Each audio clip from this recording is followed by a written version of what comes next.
যদি এই রাজ্যটা 500 বছরের পুরনো হয় তবে এরা আমাকে সোনা জাহরাতও পাঠাতে পারে। আমায় এই সুযোগের সদ্ব্যবহার করতে হবে। হ্যাঁ, আমি এক ফেরেশতা, তুমি আমাকে ফেরেশতা বলতে পারো। তুমি যে খাবার পাঠিয়ে আমাদের সংকট থেকে রক্ষা করেছো তার জন্য তোমাকে অনেক ধন্যবাদ। তোমার দয়ার ঋণ আমরা কখনো শোধ করতে পারবো না। তোমার সাহায্য আমাদের কাছে ভীষণ গুরুত্বপূর্ণ।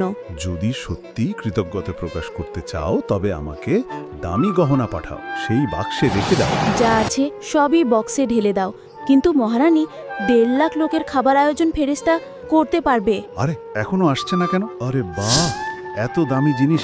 এখন তো আমি ধনী হয়ে গেলাম। কিন্তু যে খাবার আমি পাঠিয়েছিলাম তা তাদের প্রজার জন্য যথেষ্ট হবে না। আজই আমাকে খাদ্যের সমস্যা সমাধান করতে হবে। তারপর আমি রেশন কিনতে সুপারমার্কেটে পৌঁছে যাই। আরে ভাই, এখানে আছো তো? জি বলুন, আপনার আমি কি হেল্প করতে পারি? তোমার দোকানে যত আটা চালের বস্তা আছে সব আমার চাই। একটু দাঁড়ান, আমি দিচ্ছি। ভাই, আমার এতে হবে না।